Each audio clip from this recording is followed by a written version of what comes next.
Close your eyes for a moment. Imagine a city where the air itself seems to shimmer with possibility, where cobblestone streets wind past laboratories glowing with alchemical fire, where astronomers chart the movements of celestial bodies while magicians attempt to capture angels in mirrors of polished obsidian. This is not a fantasy. This was Prague, in the dying years of the 16th century, under the strange and melancholic reign of Rudolf II, the alchemist emperor. Welcome, wanderers, to Etheric Haven. I'm your guide through the forgotten corridors of history, the hidden chambers where magic and science danced as one before the world forgot how to see them together. Today, we begin a journey into what the visionary ethnobotanist Terence McKenna called the Alchemical Dream, a moment in time when humanity stood on the precipice of a transformation that never came. Or perhaps did come, but in ways we've only begun to understand. Our story begins with a boy born in Vienna on July 18, 1552. Rudolf Habsburg came into a world already fracturing at its seams. The Protestant Reformation had shattered the unity of Christendom. Martin Luther's hammer blows upon the church door at Wittenberg still echoed across Europe. Catholics and Protestants eyed each other with murderous suspicion. The Ottoman Empire pressed against Europe's eastern borders like a tide of shadow. And in the spaces between these warring certainties, something else stirred, something older, stranger, more mysterious. Rudolf was not like other princes. Even as a child, there was something in his eyes, a depth, a darkness, a hunger for secrets. His tutors noticed it. The boy didn't want to learn how to rule. He wanted to understand. What is matter? What is spirit? Where is the boundary between them? Can it be crossed? At age 11, Rudolf was sent to Spain, to the court of his uncle, Philip II, the most rigidly Catholic monarch in Europe, a man who saw heresy everywhere and crushed it without mercy. For 7 years, young Rudolf lived in the Escurial, that vast stone monastery palace that Philip built as a testament to God's glory and his own power. The Spanish court was formal, severe, oppressive.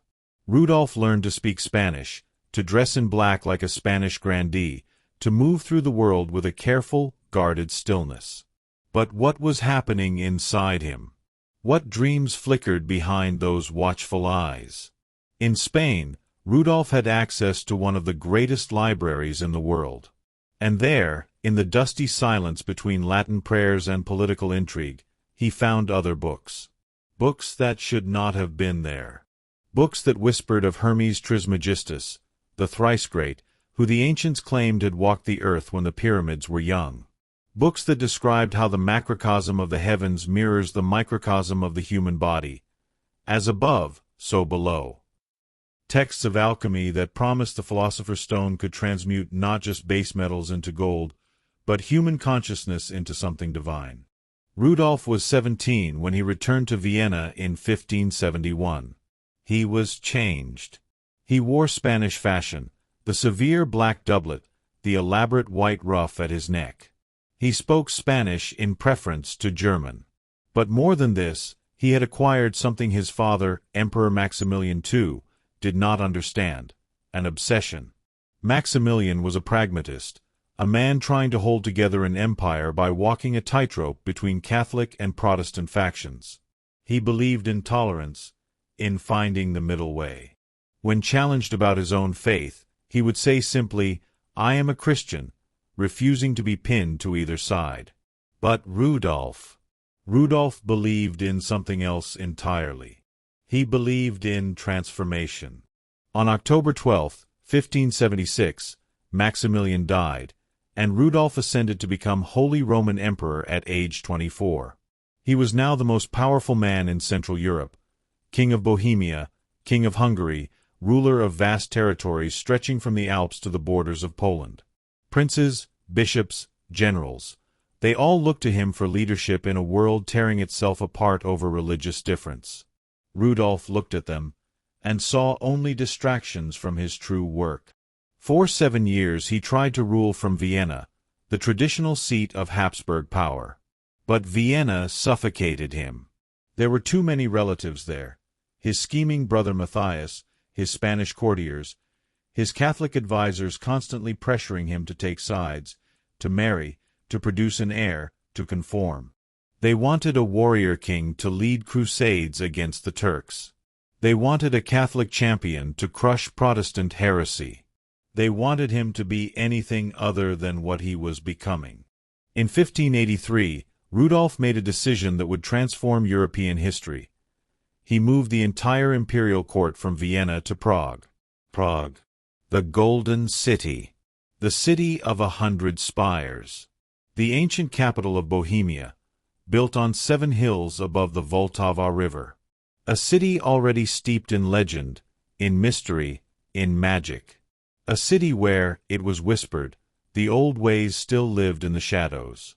Imagine the procession, hundreds of wagons carrying Rudolf's possessions, paintings, sculptures, books, scientific instruments, and stranger things. Exotic animals in cages. Alchemical apparatus wrapped in silk. Cabinets filled with crystals, fossils, curiosities from every corner of the known world. The imperial treasure. The crown jewels. And riding somewhere in the midst of this strange caravan, the emperor himself, age 31, escaping west toward his destiny. When Rudolf arrived in Prague, he made his palace in the Hradčany, Prague Castle, that vast complex of buildings sprawling across the hilltop above the city. Here, safely away from Vienna's prying eyes, Rudolf could finally create the world he had dreamed of. He built laboratories.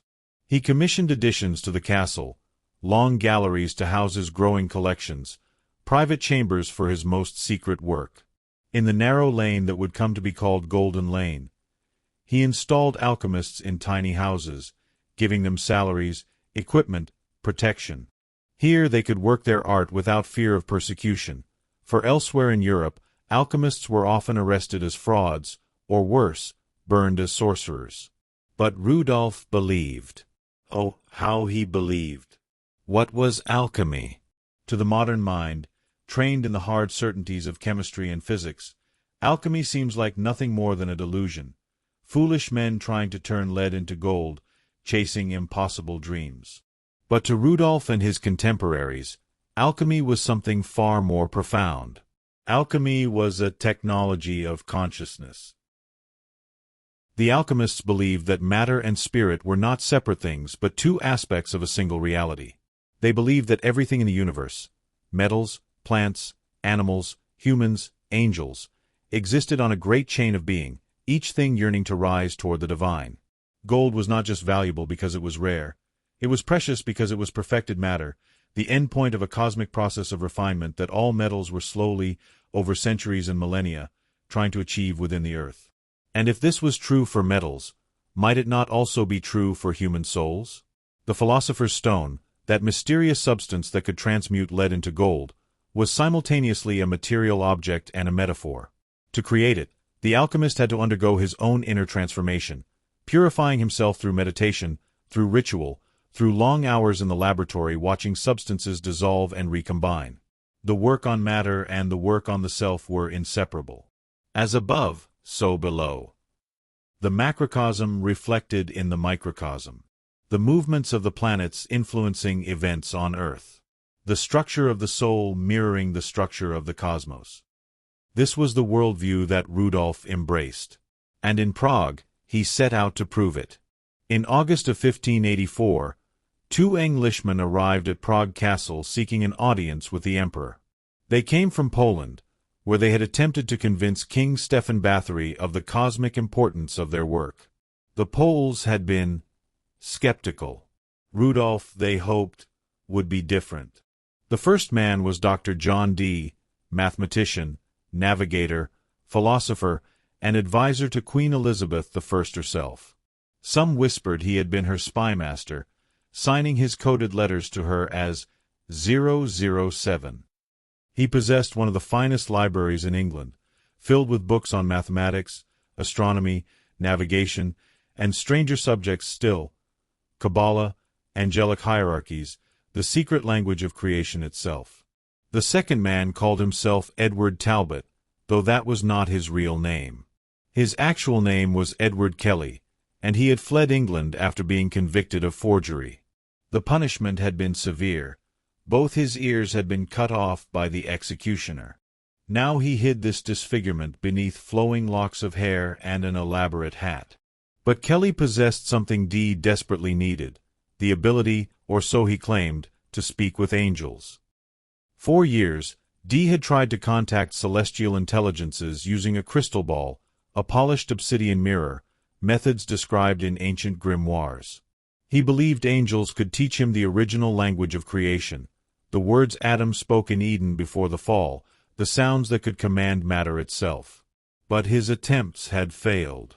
The crystal remained stubbornly silent, or worse, showed him only confused images he couldn't interpret. Then he met Kelley. Kelley gazed into the crystal and immediately began receiving communications, not random images, but structured messages in an unknown language the angels called Enochian, after the biblical patriarch who had walked with God and never died. Over the course of years, through hundreds of sessions, the angels dictated an entire cosmology to Kelley, while Dee frantically transcribed everything into his diaries. Were the angels real? Or was Kelley a charlatan manipulating a brilliant but credulous man? Even now, scholars debate this question. What we know for certain is that Dee believed completely, and Kelley's visions, genuine or fabricated, would change the course of Western esotericism forever. Rudolf received them. Unlike the Polish king, unlike most European rulers who would have dismissed such claims as madness or heresy, Rudolf listened. He granted them audiences. He wanted to hear about the angelic language. He wanted to know what the celestial hierarchies had revealed about the future, about transformation, about the end of days. But there was a problem. Rudolf's court was already full of people suspicious of foreigners, especially Englishmen.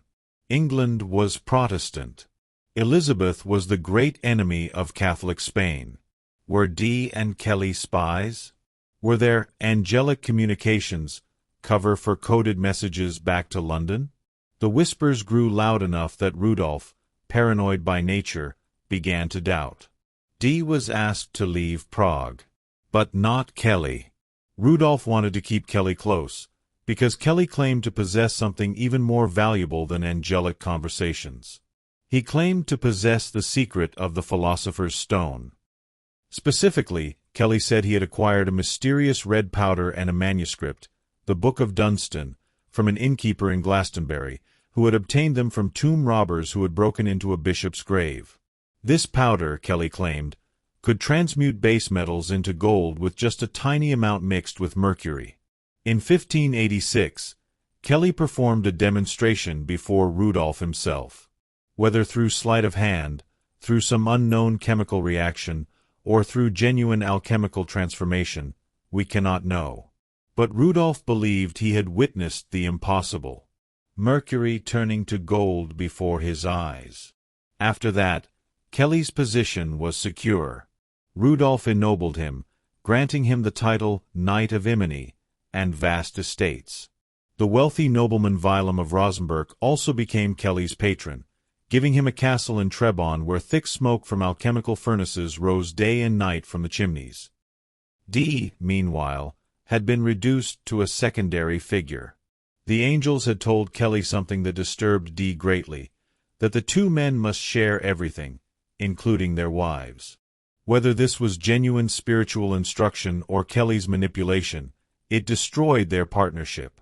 Dee returned to England in 1589, only to find his house vandalized, his precious library ransacked, many of his books and instruments stolen. Kelley remained in Bohemia. He settled into the legendary Faust House in Prague, that sinister building on Charles Square that stood on what was said to be an ancient pagan sacrificial site.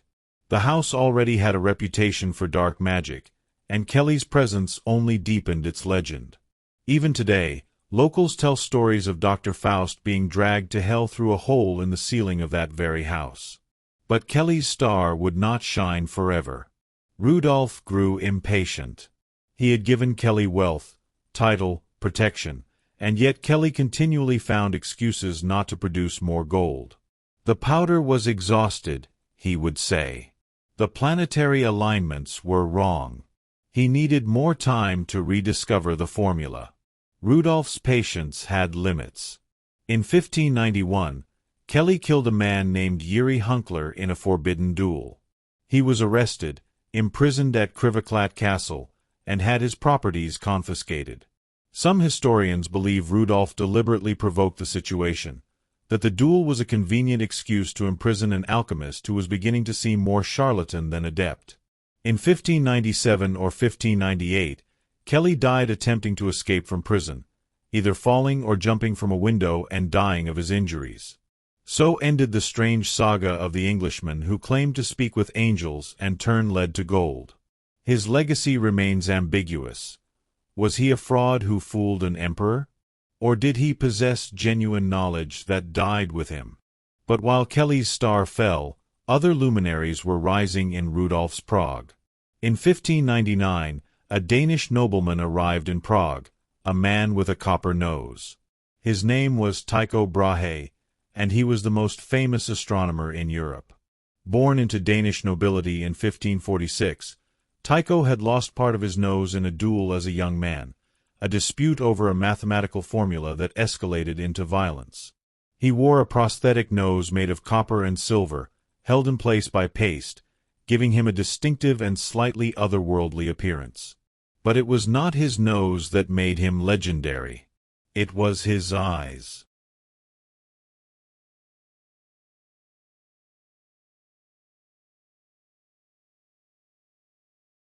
For decades, on the island of Hven in the Danish Sound, Tycho had built and operated the greatest observatory in Europe, Uraniborg, the castle of Urania, named for the muse of astronomy.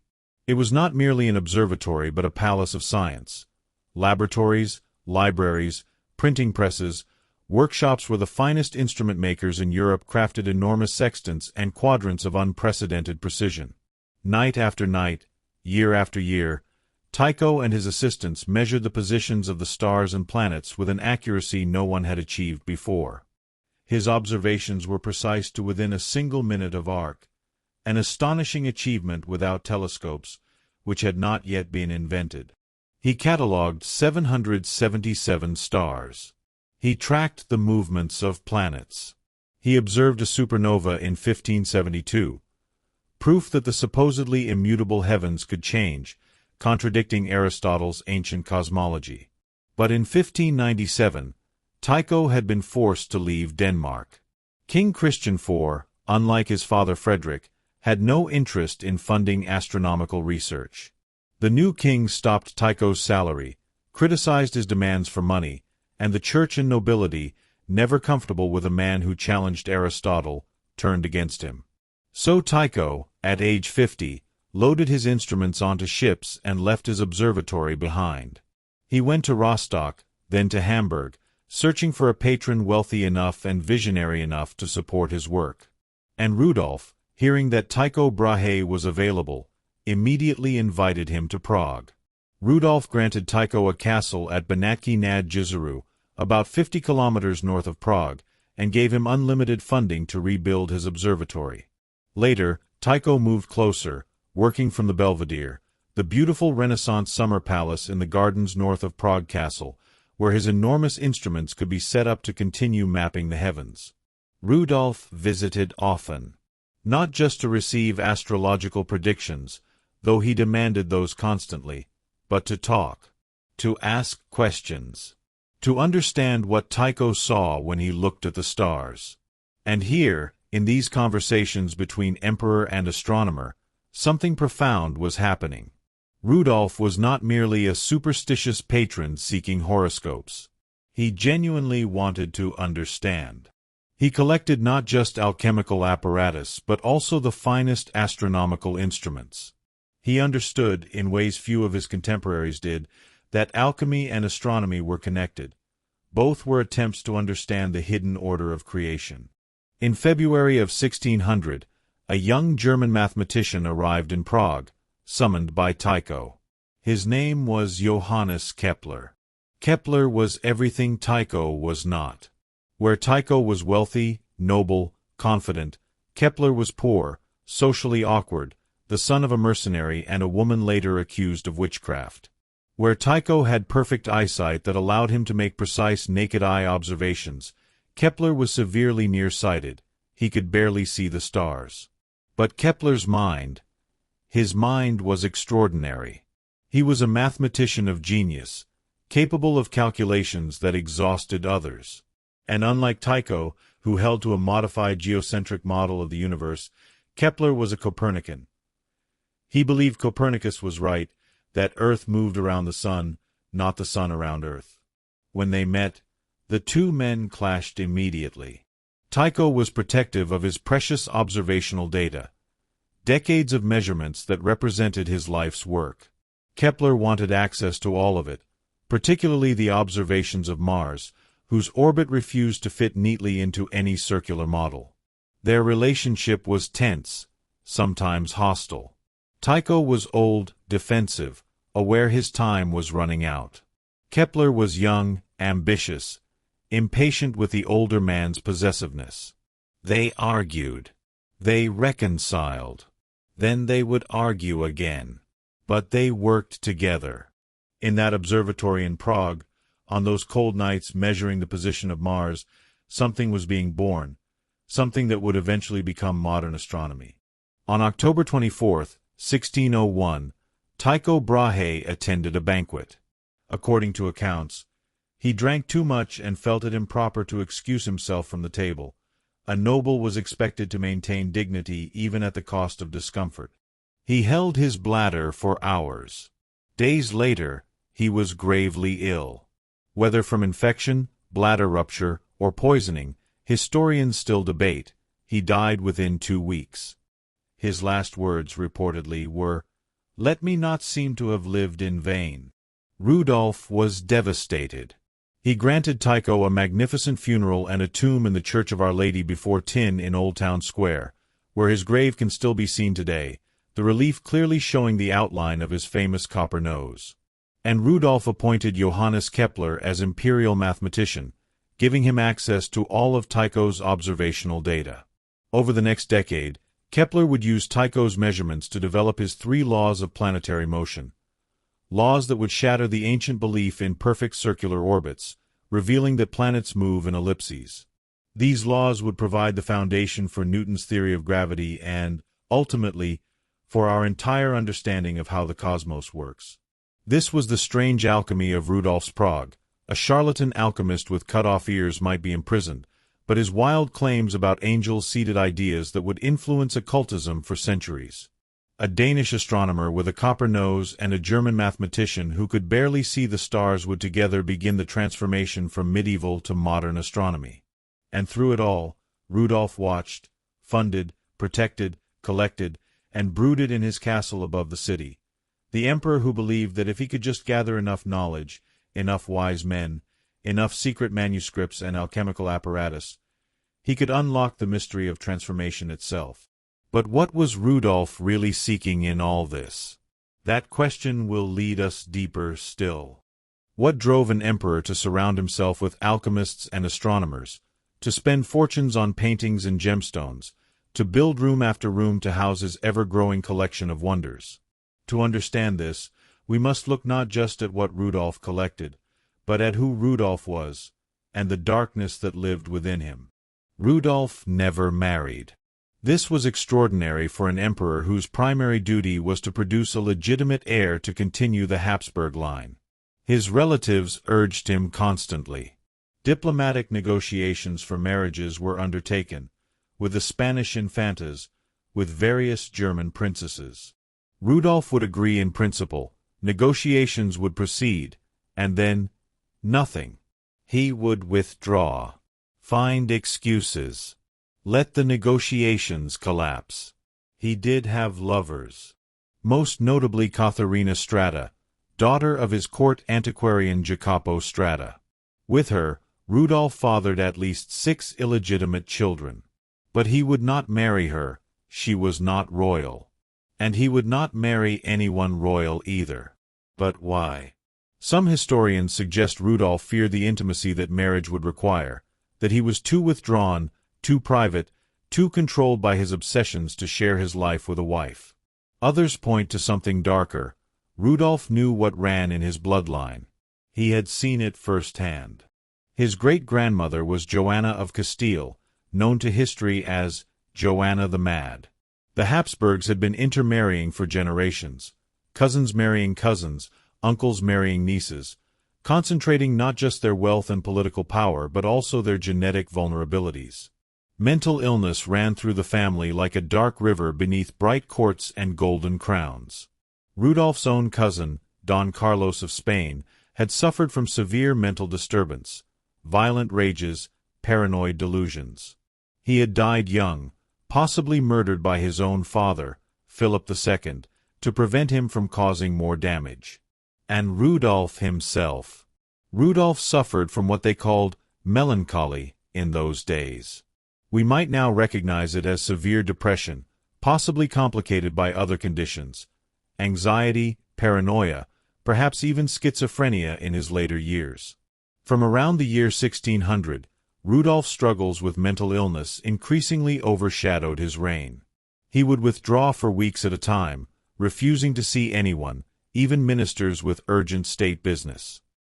He would lock himself in his chambers with only his most trusted servants allowed near. He believed at times that he was possessed by demons or had been bewitched. There were episodes where he became suicidal, attempting to cut his throat with broken glass, or running headlong toward mounted deer antlers, trying to impale himself. When the darkness descended, Rudolf had methods of coping. He would retreat to his Kunstkammer, his cabinet of curiosities, and lose himself among his treasures. He would take two of his favorite objects, a bowl of precious agate he believed to be the Holy Grail, and a 6-foot narwhal horn he thought was from a unicorn, and draw a magic circle around himself with a Spanish sword, sitting within it for hours. Was this madness? Or was it a desperate attempt to create sacred space, to use ritual and belief as medicine for a suffering mind? Rudolf's Kunstkammer was not merely a collection. It was a cathedral of meaning, a personal cosmology made tangible. Between 1587 and 1605, Rudolf built the northern wing of Prague Castle specifically to house his growing collections. 9 interconnected rooms were constructed, vaulted chambers that eventually stretched nearly 60 meters in length. The collection was systematically arranged, encyclopedic in scope, attempting to capture nothing less than a complete image of the universe itself. An inventory created between 1607 and 1611 documented the collection's staggering extent, with items arranged in boxes, chests, and cabinets throughout the chambers. What did it contain? Naturalia, the products of nature, minerals, gemstones, crystals arranged in a display of 37 cabinets, fossils, shells, corals, birds' eggs, feathers, preserved animals, narwhal horns believed to be unicorn horns.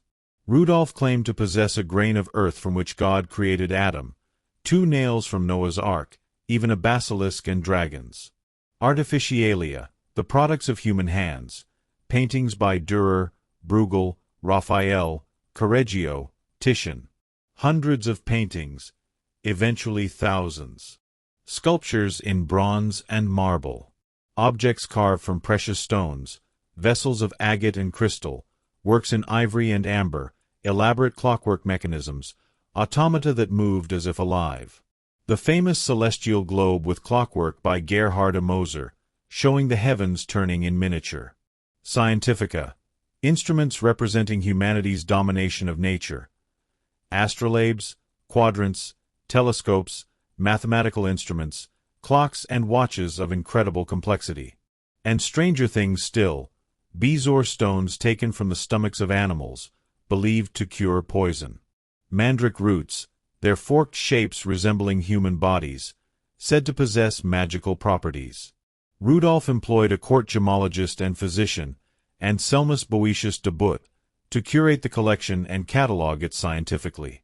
But Rudolf also kept a separate, secret collection, hidden away from visitors. In the summer house built near the palace around 1579 to 1582, Rudolf housed what became known as his erotic Kunstkammer, a collection of distinctly sensual and fertility-themed artworks. This was not pornography in the modern sense, but art celebrating abundance, fecundity, the life force itself. Perhaps Rudolf's attempt to understand the creative power that seemed to elude him personally. Lions and tigers roamed the castle grounds. Account books record compensation paid to survivors of attacks by these animals, or to families of victims. Rudolf kept them not as mere curiosities but as living symbols. Power incarnate, the wildness of nature barely contained within civilization's walls. One lion cub was Rudolf's particular favorite. The astronomer Tycho Brahe once told Rudolf that they shared the same horoscope, the emperor and the lion, born under the same stars. When that lion died years later, Rudolf locked himself away in his rooms, refused food, refused medical attention. He died 3 days after the lion's death, as if something in him had been irrevocably broken by this loss. What was Rudolf trying to do with all of this? Why gather these objects, these people, these animals? In the Renaissance worldview that Rudolf inhabited, the universe was not yet mechanistic, not yet the clockwork cosmos of Newton that would emerge later. Instead, reality was understood as a vast network of correspondences and sympathies. Everything was connected to everything else through invisible threads of meaning and power. The Kunstkammer was an attempt to map these connections, to gather representatives of all creation in one place where the relationships between things could be studied, contemplated, understood. It was a microcosm, literally little world, reflecting the macrocosm of creation itself. By possessing these objects, by arranging them in meaningful relationships, Rudolf believed he was doing more than collecting. He was participating in divine creation. He was attempting to understand, and perhaps to wield, the hidden forces that shaped reality. The alchemists in their laboratories were trying to accelerate natural processes, to perfect matter, to discover the secret of transformation. Rudolf, in his Kunstkammer, was attempting something similar, to gather all of creation's wonders in one place and, through their contemplation, to transform himself.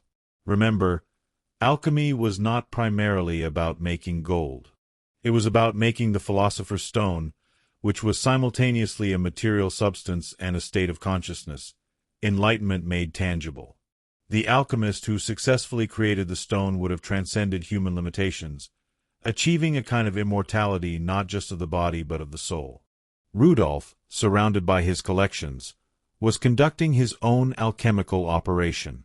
Each object was a component in the great work. Each painting, each gemstone, each mysterious manuscript, each astronomical observation, they were all reagents being combined in the laboratory of his consciousness. But there was a terrible irony at the heart of Rudolf's project. The more Rudolf retreated into his collections, into his obsessions, the less capable he became of performing his actual duties as emperor. The Holy Roman Empire was fragmenting. Catholic and Protestant factions were moving toward open war. The Ottoman Empire pressed against the borders. Hungary revolted. Rudolf's own relatives plotted against him. And Rudolf, increasingly unable to cope with the demands placed upon him, withdrew further. His melancholy deepened. His paranoia intensified. He trusted fewer and fewer people. He appeared in public less and less. His trusted confidants had enormous influence over his decisions, but he was capable of withdrawing his favor from them in an instant. No one was safe from his suspicions. No one could reach him when the darkness descended. His illegitimate son, Don Julius, inherited the worst of the Habsburg curse. In 1608, while living at Český Krumlov Castle, Julius brutally murdered and disfigured the daughter of a local barber who had been living there. Rudolf was forced to imprison his own son, who died in captivity a year later, refusing to bathe, living in filth, showing signs of severe schizophrenia. In 1608, Rudolf's brother Matthias, backed by other relatives who had lost patience with Rudolf's inability to rule, forced Rudolf to cede power over Hungary, Austria, and Moravia. Rudolf retained only Bohemia and the title of emperor, increasingly empty honors. In 1609, to maintain even that much, Rudolf was forced to issue the Letter of Majesty, granting religious freedom to Protestants in Bohemia, concessions that wounded his pride, even though Rudolf himself was hardly devout. His mental condition worsened. In his desperation, Rudolf made a final catastrophic mistake. He invited his relative Leopold, the Bishop of Passau, to invade Prague with mercenary forces to restore his authority. But the mercenaries began pillaging and looting. The Czech estates and Prague citizens fought back. The invasion collapsed into chaos. Even Prague, which had remained loyal, now abandoned Rudolf. In 1611, Matthias was crowned King of Bohemia in Prague Castle itself, crowned in Rudolf's own palace, while Rudolf watched, powerless. Rudolf died on January 20, 1612, alone except for a handful of attendants, in rooms filled with his treasures, surrounded by paintings and gemstones and mysterious instruments, by all the beauty and wonder he had gathered, but unable to find in any of it the transformation he had sought. 9 months later, the 30 Years' War would begin, a catastrophic conflict that would devastate Central Europe, killing millions, destroying the very world Rudolf had tried to preserve and perfect. But before that final dissolution, there was Prague.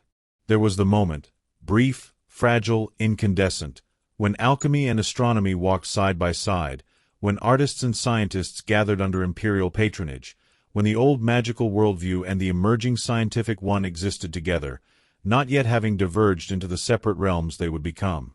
Terence McKenna called it the Alchemical Dream, because it was a dream, a vision of what might have been possible if transformation had succeeded, if the synthesis Rudolf sought had been achieved. It failed. But in the attempt, something extraordinary was created. A moment of cultural flowering. A gathering of brilliant minds. A collection of wonders that, even scattered and looted, still speaks to us across the centuries.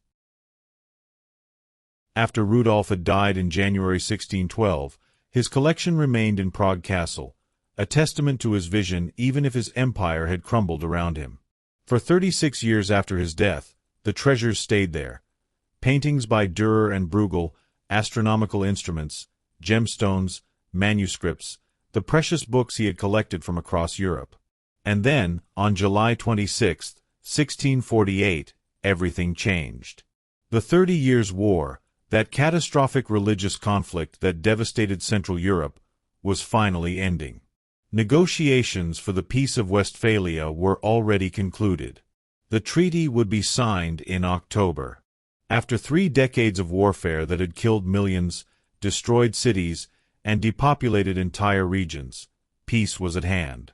But the Swedish army, under General Hans Christoph von Königsmarck, had one final objective: Prague. At dawn on that July morning, a Swedish force of about 100 men scaled the walls on the western bank of the Vltava River, the side where Prague Castle stood. They took the guards by surprise. Within hours, 3,000 more Swedish soldiers poured into Malastrana, the lesser town, and Hradčany, the castle district. The looting began immediately. The Swedish forces had a detailed plan for seizing Rudolf's art collection, taking items down the Elbe River in barges to be shipped to Sweden. This was not random pillaging by undisciplined soldiers. This was organized cultural theft on a massive scale, perhaps the most systematic looting of art treasures in European history up to that point. The citizens and students of Prague's old town, on the eastern bank of the river, fought back desperately. On Charles Bridge, that beautiful medieval bridge lined with Baroque statues, fierce battles raged. The defenders managed to hold the eastern side of the city. The Swedish armies attacked repeatedly over the following months but could not break through. But they didn't need to. They already had the castle. They already had the Kunstkammer. For 2 days initially, and then sporadically over the months that followed, Swedish soldiers carried out treasures. A 1652 Swedish inventory documented 472 paintings taken from Prague, though this was only part of the haul. Sculptures by Adrian de Vries. The famous Codex Gigas, the Devil's Bible, the largest medieval manuscript in existence. The Codex Argentius, the Silver Bible, a 6th-century Gothic gospel written in silver and gold ink on purple parchment. Astronomical instruments. Gemstones. Scientific apparatus. Books, perhaps as many as 25,000 books from various Prague collections. Queen Christina of Sweden, that extraordinary woman who would later abdicate her throne and convert to Catholicism, received the cream of the collection. The most precious items went to the royal palace in Stockholm. When Christina abdicated in 1654 and moved to Rome, she took many of the finest pieces with her. After her death in 1689, the collection was dispersed across Europe. Today, if you want to see what Rudolf collected, you must travel across Europe. Some pieces are in Stockholm, in the Drottningholm Palace. Some are in the Vatican Library. Many of Rudolf's paintings ended up forming the core of the Orleans collection, which was eventually sold in London after the French Revolution, meaning many now reside in the United Kingdom. Some items simply vanished into private hands and have never been recovered. Prague never got its treasures back. In 1878, Sweden returned 21 manuscripts to Brno as a symbolic gesture, but that was the extent of restitution. The rest remained scattered, the Kunstkammer forever dismembered. And so Rudolf's great project ended, not with transformation, not with enlightenment, not with the synthesis of magic and science he had sought, but with systematic looting by an army that cared nothing for his vision. The collection he had spent his life building, the physical manifestation of his attempt to understand reality's hidden structure, was broken apart and scattered like seeds on the wind. But perhaps that scattering was itself a kind of alchemy. Let us now step back and ask, what was Rudolf's Prague? What did it mean? And why did Terence McKenna, that brilliant, late-modern-day ethnobotanist, call it the Alchemical Dream? In the 1990s, McKenna traveled to Prague to film a documentary. Standing in the very streets where Rudolf's alchemists once worked, McKenna proposed a radical interpretation, that Rudolf's court represented a road not taken in Western consciousness, a moment when magic and science had not yet diverged, when transformation of matter and transformation of consciousness were understood as the same process. McKenna saw Rudolf's Prague as part of what he called the archaic revival, the idea that when societies enter crisis, they instinctively reach back into their past to find forgotten wisdom that might guide them forward. McKenna argued that just as the Renaissance had reached back to classical Greece and Rome for inspiration, we in our own time needed to reach further back, to the shamanic cultures that understood the sacred relationship between consciousness, nature, and plant intelligence.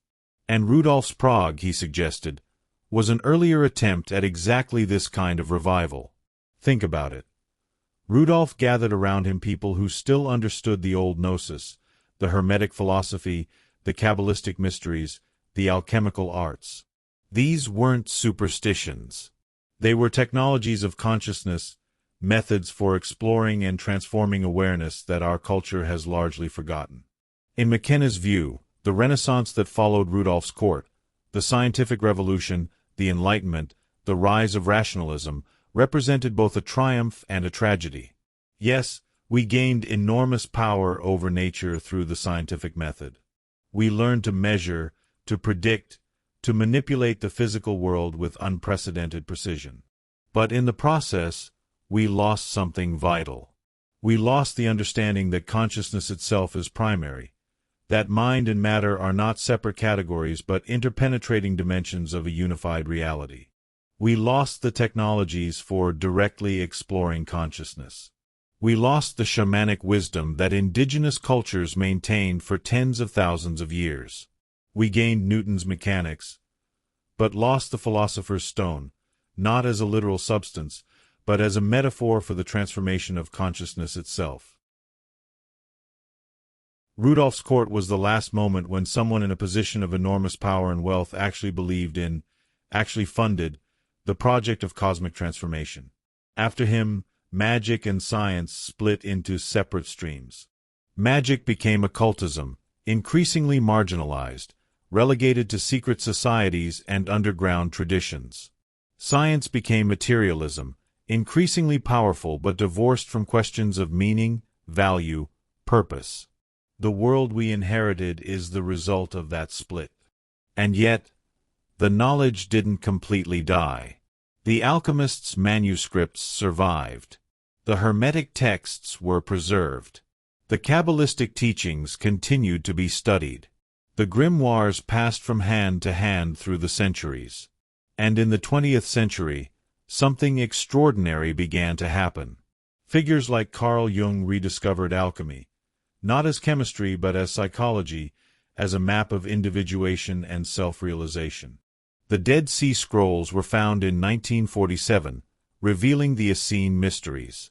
The Nag Hammadi Library was discovered in 1945, bringing Gnostic texts back into the light. Gordon Wasson went to Mexico and participated in Maria Sabina's mushroom ceremonies, reconnecting Western consciousness with sacred plant technologies. And thinkers like Terence McKenna began to articulate a vision that the technologies the alchemists sought, the methods for transforming consciousness, for directly experiencing the divine, for understanding the relationship between mind and matter, these were never superstitions. They were genuine methods, and we desperately need to recover them. Not to reject science. McKenna loved science, loved technology, was fascinated by virtual reality and the potential of the Internet. But to integrate science with the older wisdom, to create a synthesis that Rudolf's court perhaps glimpsed but could not achieve. McKenna called this the archaic revival, the return of archaic values, archaic sensibilities, archaic technologies of the sacred. He believed we were living through the early stages of exactly such a revival. The psychedelic renaissance. The renewed interest in shamanism. The ecological movement's recognition that nature is not mere resource to be exploited but living mystery to be honored. The rise of consciousness studies in academia. The popularity of meditation and contemplative practices. All of this, McKenna suggested, represents Western culture beginning to remember what it had forgotten, beginning to reconnect with a shamanic worldview that understands reality as fundamentally alive, conscious, meaningful. And Rudolf's Prague? It was a preview. It was an attempt to create an alchemical kingdom where the old wisdom and new knowledge could coexist, where Tycho Brahe's precise astronomical observations could inform astrological understanding, where Kepler's mathematical genius could coexist with mystical visions of cosmic harmony, where John Dee's angelic conversations could complement his work in mathematics and navigation. Rudolf's mental illness, the political pressures, the religious wars, his own inability to navigate the demands of power, all of this doomed the project. And then the Swedish army came and scattered the physical evidence of what he'd tried to build. But the idea didn't die. The dream didn't die. Somewhere in the scattered remnants of Rudolf's collection, in paintings hanging in museums across Europe, in manuscripts preserved in distant libraries, in the very streets of Prague itself where the memory still lingers, there's a whisper. A reminder. An invitation. What if we could try again? What if, armed with all we've learned in the centuries since, we could attempt the synthesis that eluded Rudolf? What if we could create a culture that honors both the microscope and the mystical vision, both quantum mechanics and the Kabbalah, both brain scans and shamanic journeys? What if the alchemical dream doesn't have to remain a dream? This is what Terence McKenna saw when he stood in Prague and contemplated Rudolf's court. Not a historical curiosity, not a failed attempt by a mad emperor, but a possibility. A glimpse of a future that could still come to pass, if we're brave enough to remember what our culture has forgotten, wise enough to integrate it with what we've learned, and courageous enough to undergo the transformation ourselves. The Philosopher's Stone was never just about turning lead into gold. It was always about turning the lead of unconsciousness into the gold of awakened awareness. Rudolf sought it in his Kunstkammer, in his laboratories, in his collections. Where will we see it? In our next episode, we'll explore one of the specific individuals who influenced Rudolf's worldview and became central to the Western magical tradition. Dr. John Dee, mathematician, navigator, and angel speaker, the man who claimed to have discovered the original language of creation itself. But for now, let us sit with the question Rudolf's life poses. What are you trying to transmute? What is the great work you are attempting? And what are you building in your own consciousness? What collection of experiences, insights, practices, and understandings are you gathering in the hope of understanding reality's hidden structure? Until next time, fellow travelers, keep seeking, keep questioning, keep transforming. This has been Etheric Haven. Don't forget to like and subscribe for upcoming episodes.